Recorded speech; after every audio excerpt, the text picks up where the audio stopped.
Halo semuanya, kembali lagi bersama gue Edwin dalam Opsiana Podcast episode ke-7. Di episode kali ini gue pengen membahas sebuah hal yang sebenarnya udah lama banget gue pikirkan, kira-kira beberapa tahun yang lalu, cuma baru sekarang kepikiran lagi. Sebenarnya hal ini hanyalah sebuah pertanyaan yang menurut gue cukup umum untuk dipikirkan jawabannya oleh orang-orang yang punya niat untuk membuka sebuah usaha. Terlebih, usaha yang sedang berkembang saat ini secara pesat adalah usaha yang bergerak di dunia digital atau bisa dibilang dunia online. Jadi pertanyaannya itu sebenarnya simple banget. Yaitu kalau kita pengen buat usaha sendiri, apakah lebih baik kita memulai dari UMKM kemudian didigitalisasi atau kita langsung start sebagai startup teknologi?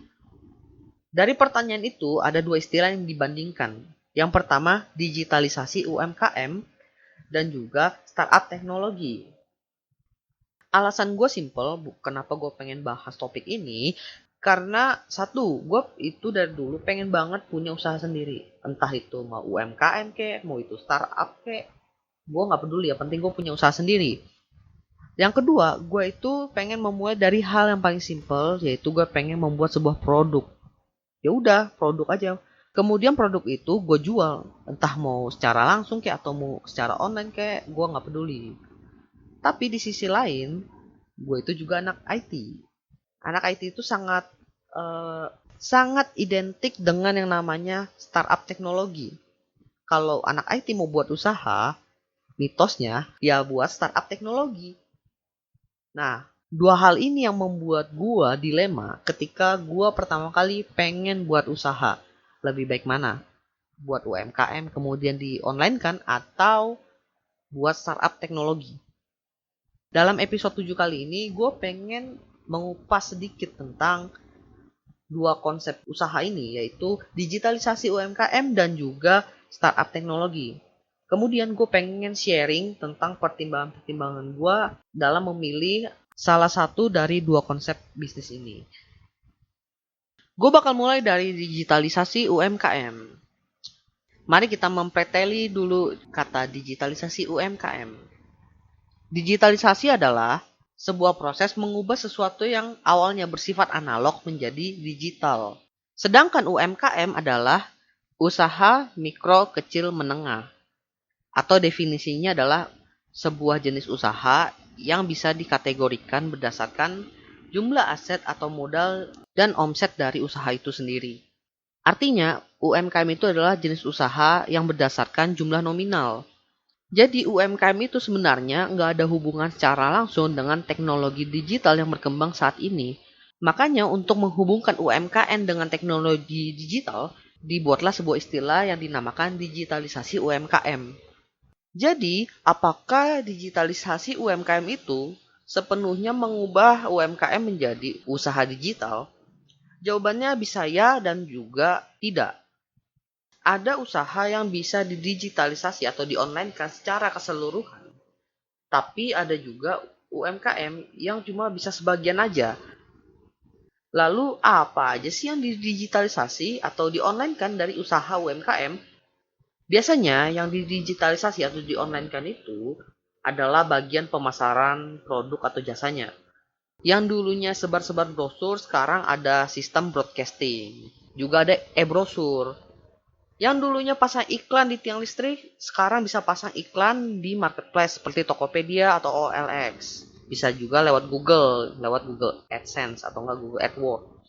Yang dulu berinteraksi lewat SMS atau telepon, sekarang bisa lewat sosmed, juga ada Messenger. Lalu yang paling penting adalah yang dulu transaksinya 100% COD atau cash, sekarang bisa transfer langsung atau lewat rekening bersama. Itu salah satu contoh digitalisasi yang simple tapi cukup berdampak untuk ekosistem usaha di Indonesia, itu baru pemasarannya doang. Tadi gue bilang ada UMKM yang hampir seluruhnya dijadikan digital. Misalnya, dulu kita kalau isi pulsa, kita ke counter. Sekarang ada isi pulsa secara digital. Itu tadi dari medianya. Coba kita lihat dari cakupan wilayah pemasarannya. Wilayahnya pun semakin lama semakin membesar. Kalau dulu nih, kita buka warung di perumahan, ya pelanggannya cuma daerah perumahan sekitar situ. Lalu kita buka usaha di ruko dekat jalan raya, pelanggannya itu ya boleh berkembang ya sekitar ruko dan juga orang-orang yang lalu lalang di jalan raya itu. Lalu buka toko di mall, pelanggannya itu adalah orang-orang yang sering ke mall atau enggak orang-orang yang lagi refreshing perginya ke mall.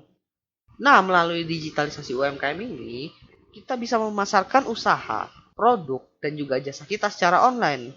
Batasan wilayah antara customer di wilayah A dan penjual di wilayah B yang dulu memisahkan, sekarang dihilangkan karena semuanya dipasarkan lewat online. Nah, memang itu adalah beberapa kelebihan dari mendigitalisasikan usaha kita, terlebih di bagian pemasaran produknya. Nah, tapi nih, digitalisasi itu adalah sebuah perubahan. UMKM yang udah berjalan lama kalau ingin merubah sistem penjualannya dari sistem lama menjadi sistem digital yang baru ini, pasti ada beberapa kesulitan yang dihadapi oleh pemilik usaha. Gue sendiri pun yang langsung memulai sebagai UMKM digital merasa bahwa ada beberapa kesulitan yang sangat sulit untuk ditangani. Tapi harus gue tangani karena mengikuti perkembangan zaman juga. Menurut gua, kesulitan yang dihadapi oleh UMKM yang ingin go digital atau go online sebenarnya cuma ada dua faktor. Faktor pertama dan juga yang menjadi yang utama adalah manusianya itu sendiri. Digitalisasi usaha atau UMKM pasti memerlukan yang namanya aktor atau eksekutor. Lalu yang menjadi aktor dan eksekutor itu siapa? Ya pastinya pemilik usaha itu sendiri. Tapi nggak semua pemilik usaha tahu bagaimana caranya membuat usaha mereka jadinya go online. Akhirnya karena mereka nggak tahu gimana caranya untuk nge-online-kan usaha mereka, mendigitalisasikan usaha mereka, banyak yang berhenti untuk mendigitalisasikan atau memasarkan usaha mereka secara online. Motivasinya juga banyak sih untuk hal ini. Yang pertama karena satu, mereka emang dari awal nggak mau. Kenapa nggak mau? Ya karena mereka nggak mau aja. Mungkin menurut mereka cara lama adalah best practice. Sedangkan cara digital itu dianggap lebih banyak memakan waktu, lebih banyak effort yang harus dikeluarkan, dan harus mulai dari awal lagi. Ya nggak sepenuhnya salah juga. Yang kedua, sebenarnya mereka pernah mencoba. Ketika mereka mencoba, mereka gagal, lalu caranya nggak berjalan, akhirnya mereka berhenti dan kembali ke cara lama. Ya, kalau ini sih gue no comment ya. Karena ketika kita memutuskan untuk memulai usaha kita sendiri, artinya kita siap atas resiko kegagalan yang cukup tinggi. Jadi kegagalan di pemasaran secara digital itu merupakan hal yang wajar buat semua pemilik usaha. Kegagalan dalam digitalisasi UMKM itu menurut gue disebabkan karena balik lagi, kurang paham. Kedua, kurang belajar. Ketiga, kurang bersabar. Udah itu aja. Karena sebenarnya itu pemasaran lewat online atau digital, kita menggunakan banyak media, bukan cuma satu media, sehingga penggunaan untuk media satu dengan media yang lain itu pasti berbeda-beda. Kita harus mempelajari satu media terlebih dahulu, barulah kita bisa pindah ke media yang lainnya. Misalnya nih, dari beberapa sumber yang gue dapatkan, mengatakan bahwa Instagram itu bukanlah media sosial yang tepat untuk melakukan penjualan produk secara langsung.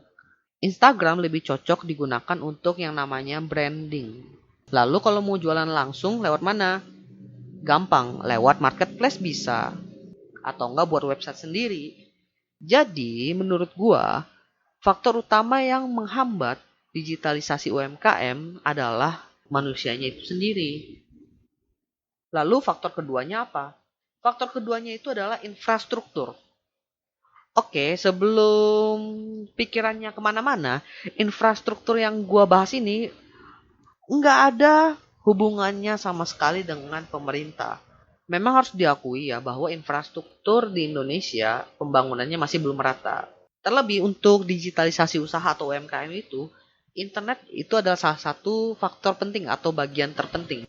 Gue nggak pengen ngomongin tentang daerah pelosok yang belum ada internetnya, jadi mereka nggak bisa jualan online, nggak bisa inilah itulah. Enggak, gue cuma pengen sharing bahwa bukan cuma daerah pelosok aja, daerah perkotaan pun juga. Gue baru pasang internet sekitar 2 tahun yang lalu. Nah, 3 tahun yang lalu gue punya usaha online. Gue jualin baju gamis nyokap gue. Gak ada internet di rumah, tapi jualan online. Bayangin, cuma pakai paket data. Paket data juga boros. Ya gue bingung gimana cara mantau usaha online ini. Akhirnya gue gak bisa fast respon dan juga hilang customer. Kenapa gue gak pasang internet 3 tahun yang lalu? Karena ya sekali lagi faktor manusia. Salah satu infrastruktur selain internet yang mendukung digitalisasi UMKM adalah ekspedisi atau pengiriman kilat. Mungkin awal-awalnya kita butuh 2 hari untuk satu paket kita sampai. Sekarang muncullah Gojek yang mempunyai fitur GoSend, di mana kita bisa mengirimkan paket kita dalam 1 hari bisa sampai asal masih dalam satu kota itu. Nah, ini kan sebuah sarana atau infrastruktur yang tidak dibangun oleh pemerintah, tapi bisa membantu orang untuk berjualan secara cepat. Makanya banyak yang memanfaatkan GoSend ini untuk penjualan online. Fitur GoSend ini sendiri pun udah tersebar di beberapa kota di Indonesia. Untuk kota yang belum tersentuh fitur GoSend ini, ya berarti belum dapat melakukan pengiriman kilat seperti kota-kota lainnya. Oke, jadi tadi manusianya udah, infrastrukturnya udah. Sekarang gue pengen membahas tentang dukungan pemerintah terhadap digitalisasi UMKM. Jadi itu pemerintah udah banyak yang meluncurkan program digitalisasi. Salah satunya itu UMKM Go Online, di mana punya target mengonlinekan sekitar 8 juta UMKM. Nah, gue tuh ikut salah satu program yang lain, yaitu 1 juta domain.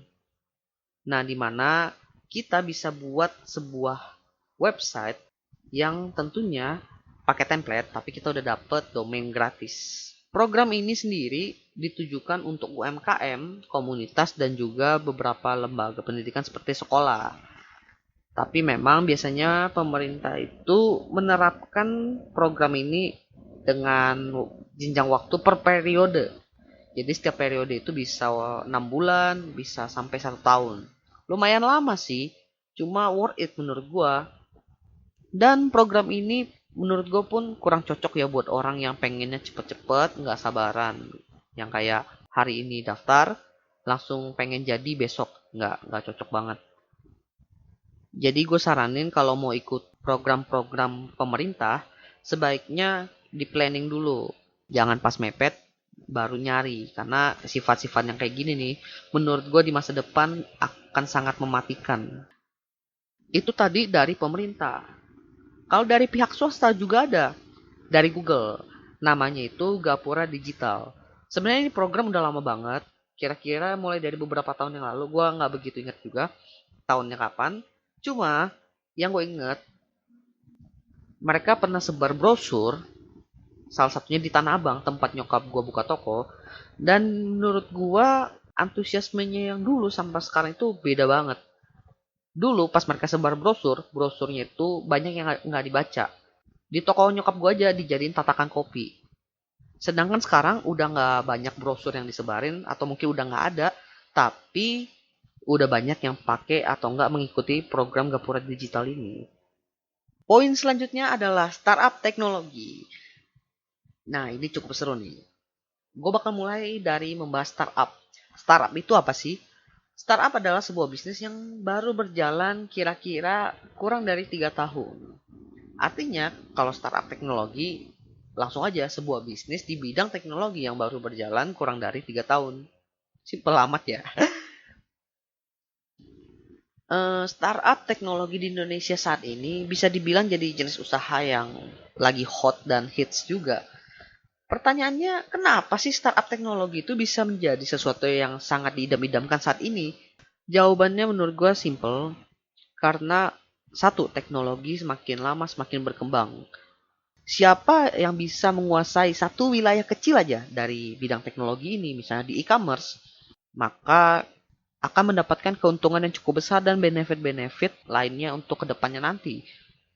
Dua, karena adanya hopes atau harapan. Hal ini yang mendorong investor banyak menanamkan uang di startup yang baru aja muncul. Karena adanya sebuah harapan di mana startup yang dia tanamkan modal itu bisa menjadi startup unicorn. Dan kalau seandainya startup teknologi itu sudah masuk ke dalam kategori startup unicorn, apapun yang mereka lakukan ya kebanyakan usaha mereka akan membuahkan hasil yang manis sih. Karena predikat unicorn itu kayak semacam privilege khusus untuk startup. Tapi memang sih untuk menjadi startup unicorn itu bukanlah hal yang mudah. Dari puluhan, ratusan, sampai ribuan startup ya cuma paling ada satu doang startup unicorn. Itu pun kalau ada. Nah, permasalahannya adalah banyak nih yang kurang tahu apa sih yang dikerjakan startup teknologi sehingga mereka bisa menjadi yang namanya startup unicorn. Sebenarnya yang dikerjakan oleh startup teknologi itu cuma satu, problem solver. Jadi ada masalah yang terjadi sekitar kita, sekitar masyarakat, atau nggak yang mereka alami, mereka selesaikan dengan teknologi.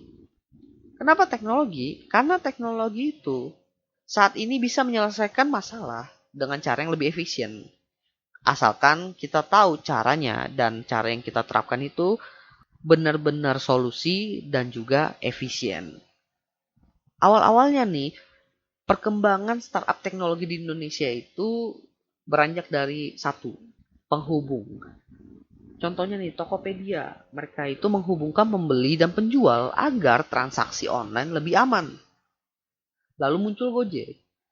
Gojek itu menghubungkan customer dengan driver ojek secara online. Nah, lalu muncul juga nih istilah baru, fintech, financial teknologi atau teknologi finansial, yang konsepnya menunjang masalah keuangan dan aset kita. Awal-awalnya juga penghubung gitu. Ada yang penghubung antara pemodal dengan penerima modal. Nah, mulai-mulai ke sini nih, ke 2018 ke atas, masih 2018 sih. Ya, perkembangannya bukan sebagai penghubung lagi. Udah mulai banyak yang software as a service. Seperti salah satunya yang gue pakai, journal.id. Mereka itu menyediakan layanan akuntansi yang bisa gue bilang juga sebagai aplikasi pencatatan keuangan yang berbasis cloud. Jadi pakai internet, pakai browser, kalian udah punya aplikasi buat akuntansi. Gue melihat banyak banget ya startup-startup baru yang muncul, terlebih startup teknologi, dan bisa dikatakan udah cukup menjamur di Indonesia. Tapi apa sih kesulitan dalam membuat startup teknologi ini? Sebenarnya, kesulitan dari membuat startup teknologi itu, menurut gue ya, adalah pada bagian validasi. Biasanya tahap validasi ini belum sampai customer engagement.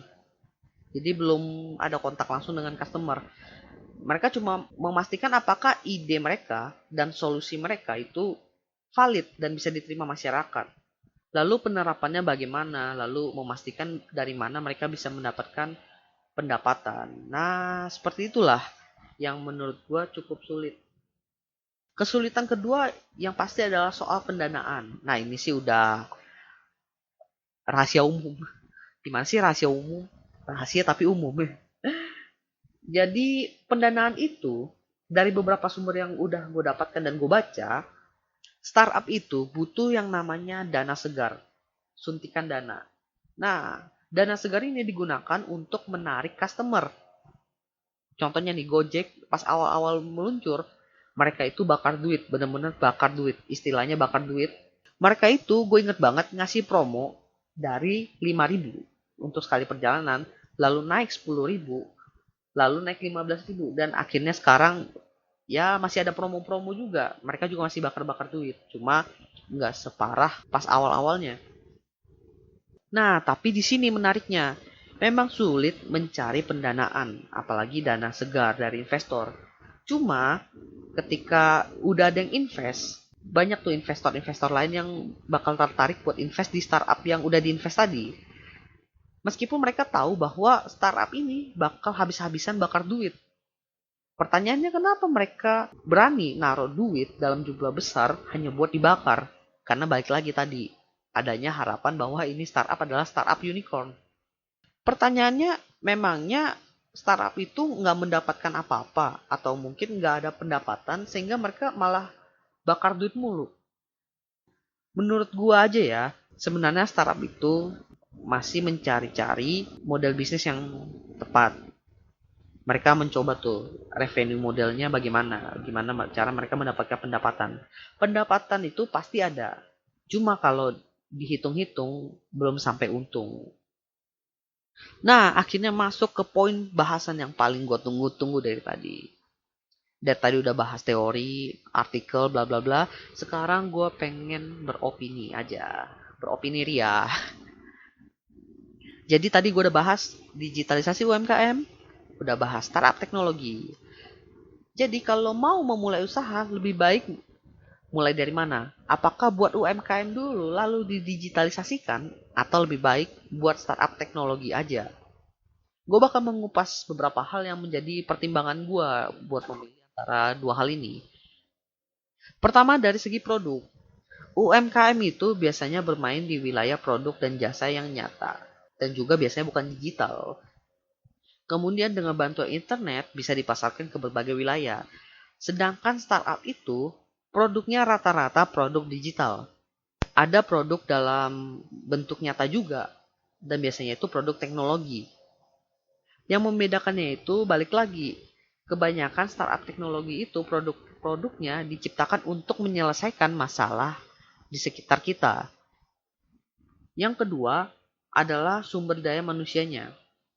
Untuk memulai bagian ini, gue langsung menyarankan kalian ya, yang mau buat usaha, pertama cari seorang partner. Jangan egois, jangan serakah, jangan maruk. Karena kita itu bukanlah superhero yang bisa melakukan apa-apa sendiri. Nih rame-rame aja superhero masih bisa kalah. Apalagi kita yang bukan superhero. Sumber daya manusia yang gue bahas di sini adalah satu dari segi skill dan dua dari passion. Kalau misalnya kalian punya partner atau punya satu tim, di mana tim itu ada software developers, sebaiknya kalian langsung aja buat startup teknologi. Tapi kalau kalian tidak punya software developer, lebih baik mulai dengan UMKM. Dan bermainlah dengan tools-tools atau produk-produk pendukung UMKM yang udah disediakan oleh startup-startup teknologi lainnya. Kalau kalian mau tetap buat startup, ya udah cari developer, software developer ke, web developer ke, yang penting cari orang IT-nya. Dan biasanya bidang yang ditekuni atau passion yang ditekuni oleh partner kalian, atau enggak kalian aja deh, yang akan menentukan arah dari usaha kalian itu kemana. Apakah dia ke UMKM atau dia lebih ke startup. Nah, ada yang kayak gitu. Nah, yang ketiga dan cukup krusial adalah customer. Bagian ini cuma berlaku ya ketika usaha kalian itu udah mulai berjalan dan udah memiliki customer. Zaman sekarang itu kita itu harus memenuhi yang namanya kebutuhan customer.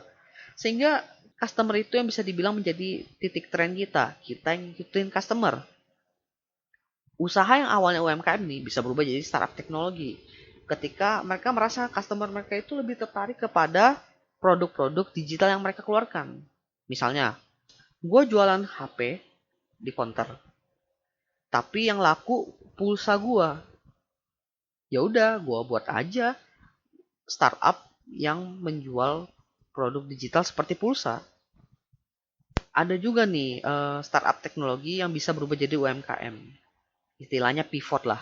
Cuma gue nggak menemukan secara langsung ya startup teknologi yang berubah jadi UMKM. Lucu sih. Cuma yang gue tahu adalah bisnis sebesar Amazon aja mulai masuk ke retail, di mana mereka mulai ada counter-counter yang menyediakan produk nyata. Jadi ibarat mereka buat Indomaret sendirilah. Dari ketiga poin yang udah gue sebutin tadi, inilah pertimbangan gue. Jadi awalnya itu gue emang udah punya niat buat punya usaha sendiri. Entah itu UMKM kayak mau startup teknologi kayak gue nggak masalah, bodo amat. Tapi yang gue prefer adalah gue bisa menghasilkan produk asli yang bisa gue jual langsung. Hal ini dipengaruhi satu dari orang tua gue yang juga menjual produk non teknologi atau digital. Juga ada pengaruh dari temen gue yang ngajakin gue buat bikin usaha. Yang konsep awalnya itu retail furniture. Yang cuma jual-jualin meja aja gitu. Oke, gue tertarik karena sesuai yang gue inginkan. Jualin produk asli, non teknologi, dan non digital. Tapi lama-kelamaan, gue menyesuaikan nih sama customer gue. Permintaan makin lama makin banyak. Dan juga dari produsen harganya udah mulai gak bersahabat. Karena mereka suka naikin harganya gila-gilaan. Yaudah kita pivot aja ke arah manufaktur. Makanya sekarang gue dan temen gue ini bermain di manufacture furniture. Gue sendiri punya latar belakang IT. Meskipun skill gue bisa dibilang biasa-biasa aja sih. Website bisa, mobile bisa, cuma ya nggak jago-jago amat. Logik aja. Sebagai gantinya, gue coba mendalami marketing dari sisi digital. Selagi ya gue mempelajarinya dunia IT, ya udah gue pelajarin marketing digital aja, masih agak-agak nyambung dikit lah. Nah, melalui pertimbangan gue tadi, akhirnya gue memutuskan untuk start dari UMKM aja. Di sisi lain, udah sesuai dengan kriteria yang gue inginkan, dan juga jujur, menurut gue buat cari koneksi pun lebih mudah sih. Oke, akhirnya sampai di penghujung bahasan podcast episode 7 kali ini. Semoga bermanfaat dan dapat membantu kalian untuk lebih tepat memilih jenis usaha apa sih yang akan kalian lakukan nanti, apalagi di era digital saat ini. Jadi, opsi ada di tangan kalian. UMKM dan startup teknologi memiliki kesulitan masing-masing dalam perkembangannya. Yang terpenting adalah bagaimana cara kita mau fokus dalam mengembangkan usaha yang telah kita pilih secara tepat dan fleksibel. Sekian dari gue Edwin, Opsiana Podcast. Thank you.